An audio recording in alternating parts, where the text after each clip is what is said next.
The Harari Conscious Leadership and Social Innovation Award from the University of San Francisco School of Management recognizes these exceptional leaders and entrepreneurial innovation, benefiting society also through the use of technology, as we are about to hear. And this award is made with the support of Alan Davis and Mary Lou Durai, as you heard this morning, in memory of Dr. Oren Harari, who continues to inspire us for innovative and higher purpose leadership. Today, we recognize Sabeen Ali for her exceptional leadership and entrepreneurship for developing technology solutions to social problems. So instead of reading Sabeen's bio, which is in all your programs, and you could read it, all the things that she's done that are so great, I want to talk a little bit, just for a second, about why I'm so privileged to be able to present this award. About almost 9 years ago to the day, I had the good fortune to launch and lead the growth of what has become one of the largest, if not the largest, female-owned business in the Bay Area. And as heady as that recognition sounds, my real vision was to see a day when we no longer have to distinguish businesses as being female founded, run, or owned, and that female leaders are no longer needing to have special accommodation for what often seems to be irrational biases. And for that reason, I am so impressed with the work of women like Sabeen Ali, who will lead the way for the future and has created a platform not only for female leaders, but for leaders in general, any gender, culture, and background. And for that reason, I think we are also fortunate to have the opportunity to hear from her today. But let's watch a little video to give you a little bit of background. The world today is growing at a lightning fast pace. And as a result, some businesses are looking to upgrade, others are looking to innovate, and still others are looking to create social change for a better world. In life, I follow two mantras: seek purpose greater than yourself, and live life without limitations. The only limitation that we have is the one that we put on ourselves. To be a successful entrepreneur is about achieving a purpose that's greater than yourself. It's because you have something bigger than you to give back to the world. Don't ask yourself today, why is now the tipping point? Ask yourself, why not now? When you're creating something, it's really a part of you and a part of your energy that you're putting into something else. For me, being an entrepreneur wasn't an option, it was a necessity. And for me, technology has been such a powerful tool. It's helped me break down a long list of barriers, like racial, cultural, and class barriers. The opposite of oppression is empowerment. And having power is a heavy burden that we all have to bear. For girls living in oppressed countries, learning to code may just be the ticket that they need to escape oppression. And they don't even have to leave their house. I have the burden of knowing that I have the ability to change the world.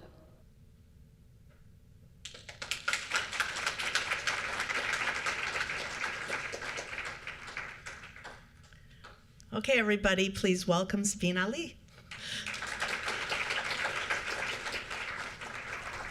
Thank you so much. Thank you. Thank you.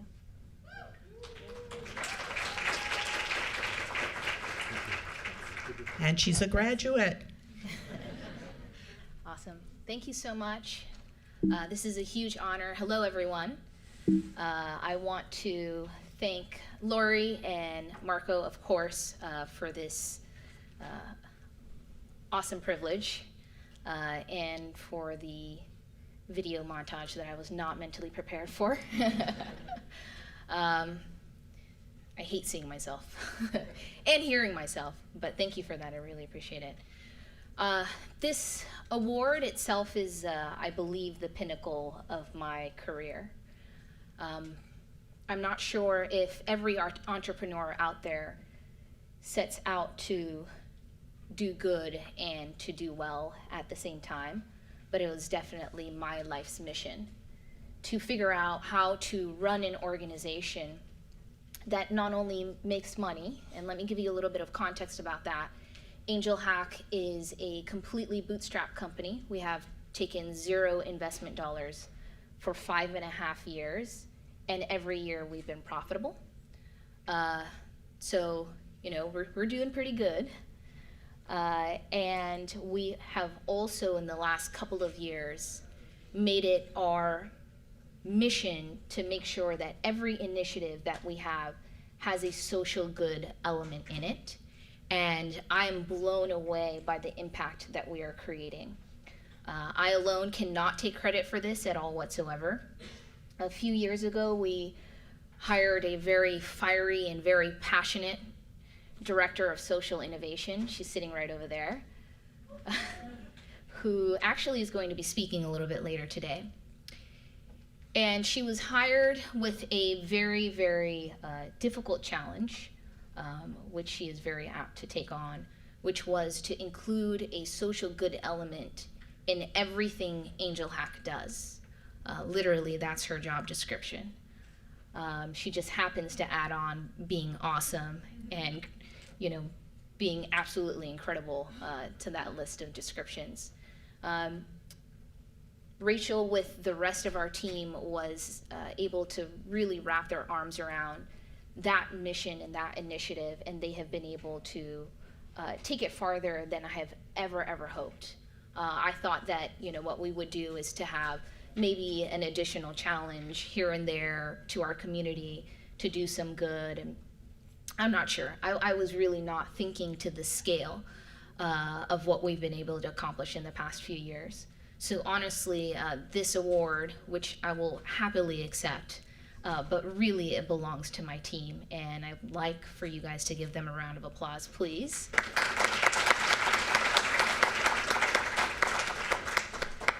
The funny thing is, anyone can have a mission to change the world. I really believe that, right? I mean, at some point in time, even if you're not a social entrepreneur, laying in bed at nighttime, you're kind of like, ding, I have an idea.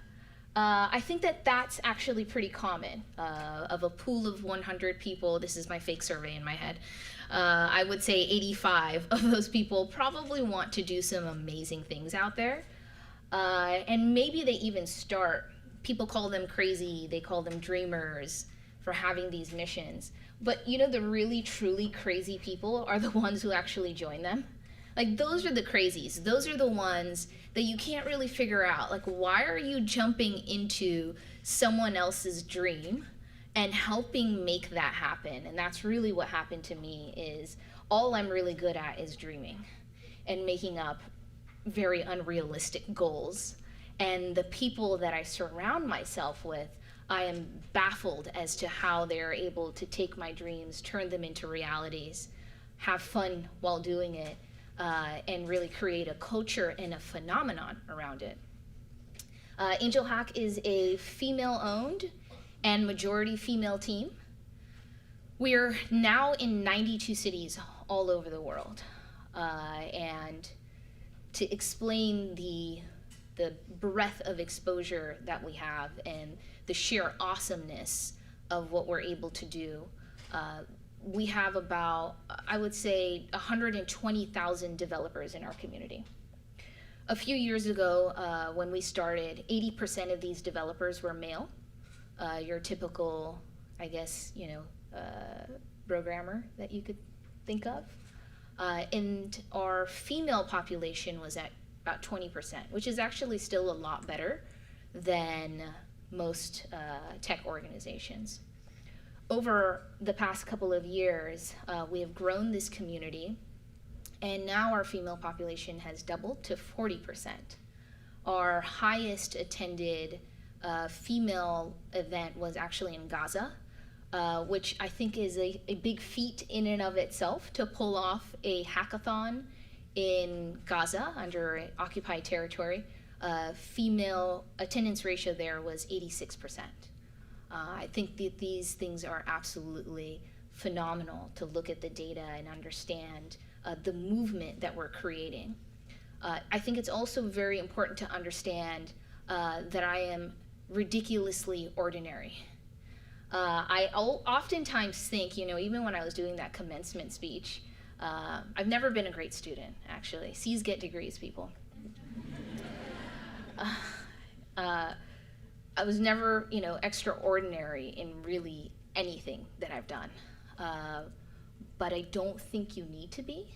I think a lot of what we are seeing and what we're exposed to, especially in the Silicon Valley, is a little bit inflated and bloated, celebrating founders and CEOs and perhaps giving them a lot more spotlight and credit than is deserved. But I believe in reality, it really takes ordinary people to understand that we all have a responsibility to chip in to the society that's around us.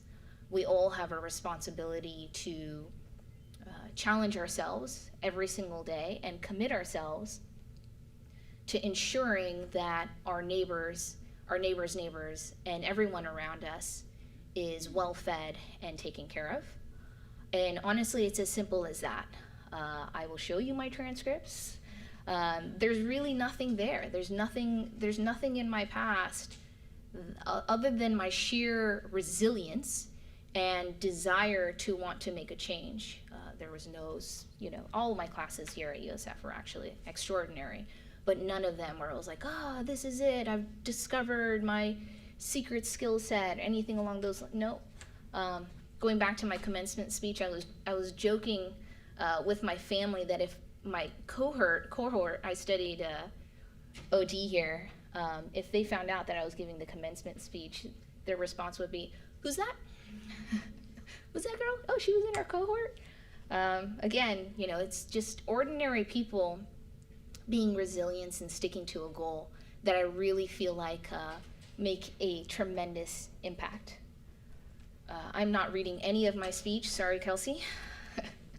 What else do I want to mention here? I've been asked to talk a little bit about myself, which I am not good at all whatsoever.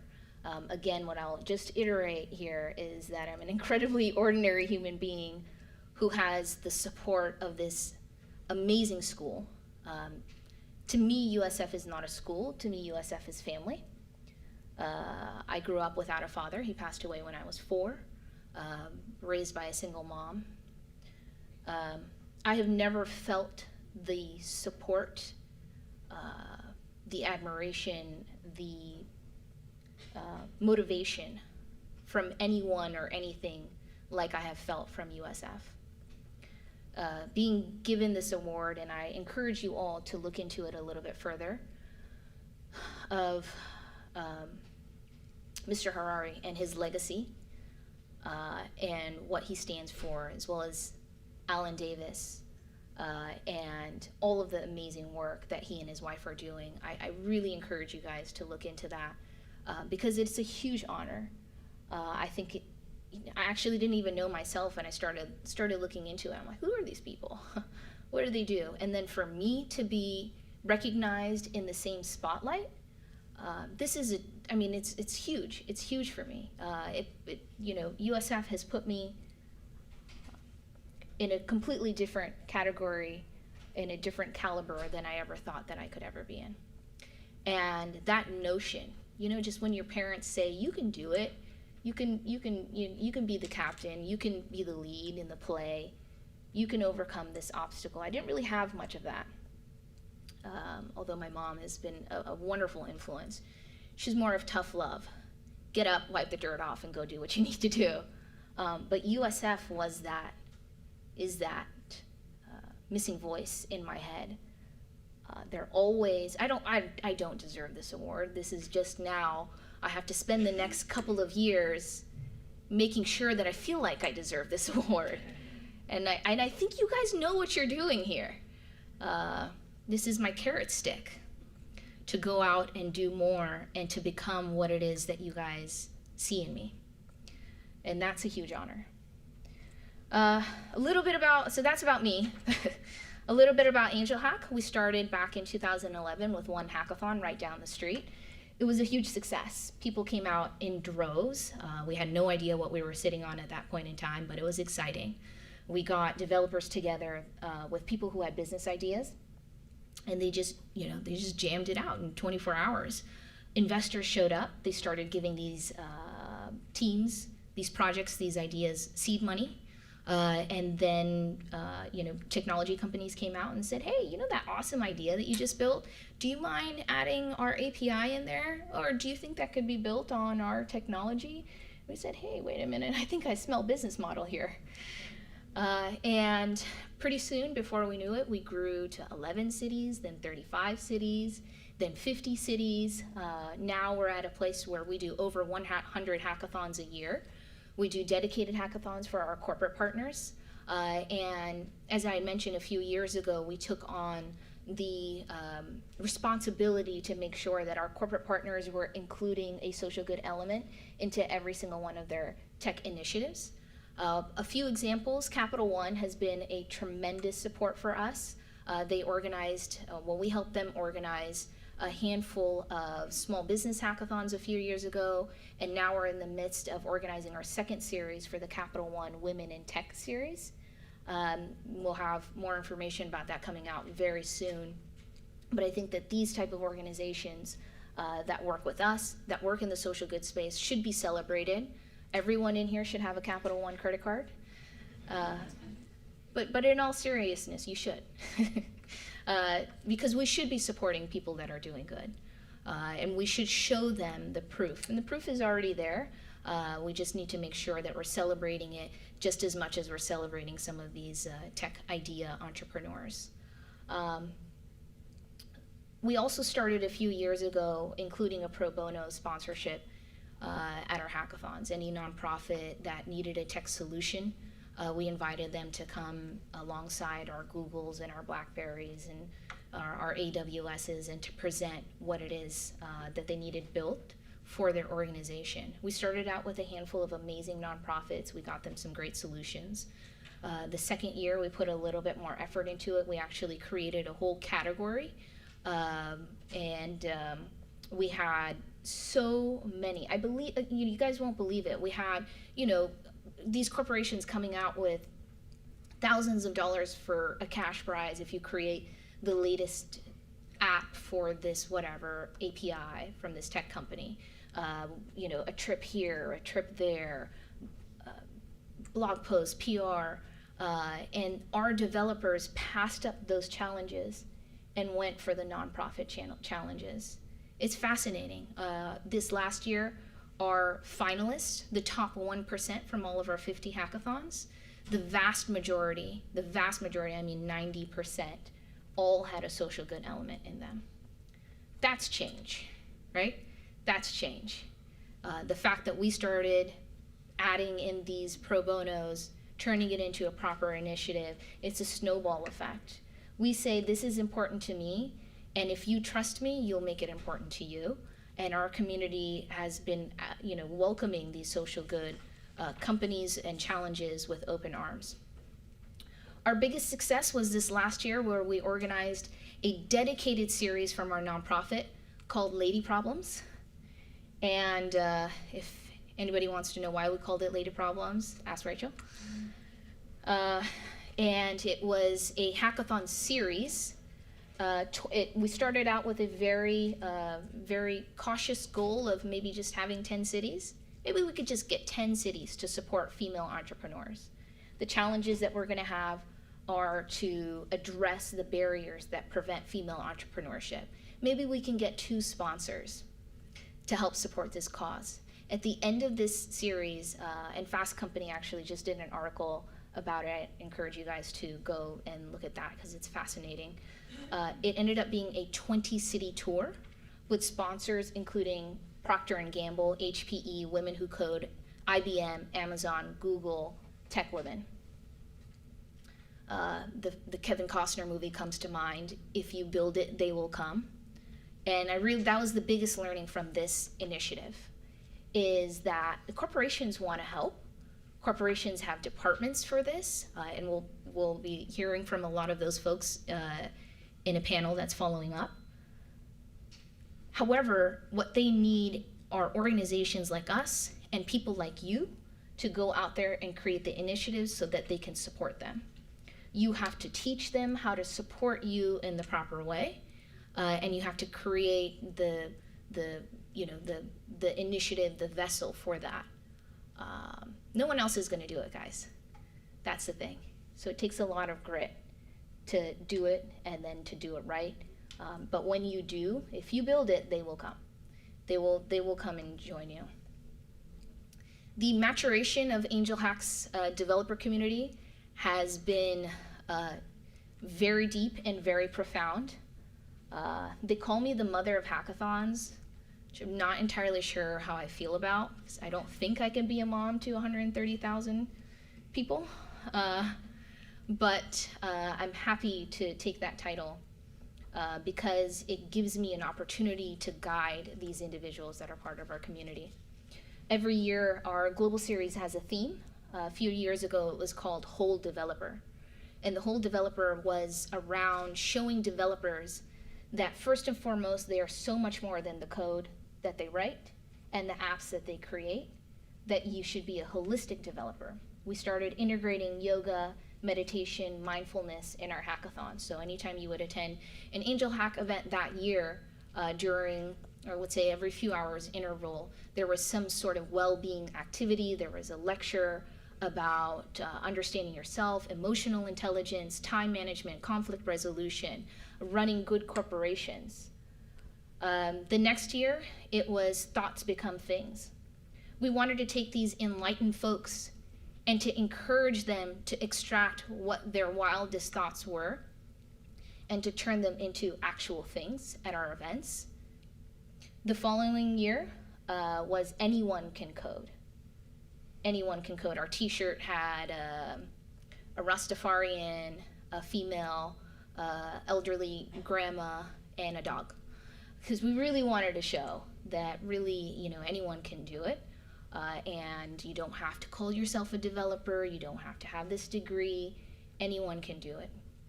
This year, we are taking it even further than it has ever gone. And we are calling our series Commit to Your Code. And what that means is put some purpose and passion behind what it is that you're going to build here over the next 36 hours. Your time is precious. Our time is precious. What you're about to build could be fun. It could be enlightening, and it should be. But what we really want is for you to believe in what it is that you build. Believe in it so much so that you think that it could have a lasting impact in this world. We're also announcing a challenge that will bring in a number of nonprofits across all of our events, which is Commit to Your Cause, which will be a whole other nonprofit series that will run alongside our Angelhack events. So you can look for those challenges also. You don't have to be a coder to come to our events. Anyone who wants to incite some change.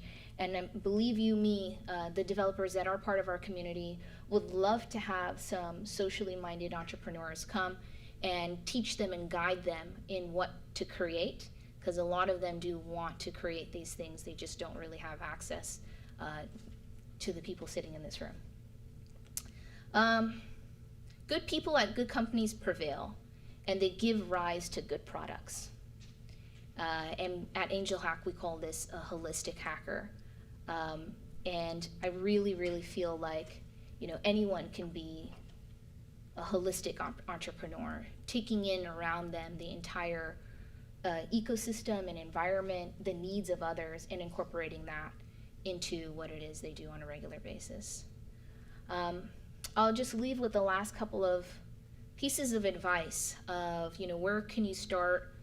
What can you do? Again, I don't think it requires anything extraordinary. Start small. Start small and build momentum. I study change management here, and that's really what change is all about. It's about talking about the change that you want to see, even if it's to yourself. And then if one day someone else joins that conversation with you, consider that a win. Consider that momentum. And then start to build upon that momentum. Bring a third person to your conversation, and then a fourth, and then a fifth, and keep going. These are small goals that really get to where it is that you want to be. Put your money where the good is. Really, let's start supporting some of these social good entrepreneurs and social good companies. The proof is already out there, and I think that what's happening now is this tremendous enlightenment within consumers and also within founders who are realizing the consumer power that us socially responsible individuals have. So let's really use that. It is a weapon, and I think that we should be free to use it. Speak out about what it is that you believe in. Don't keep quiet, even if it sounds silly or weird or crazy. Just talk about it. The more you talk about it, the more normal it seems, right? Everybody's thinking Trump.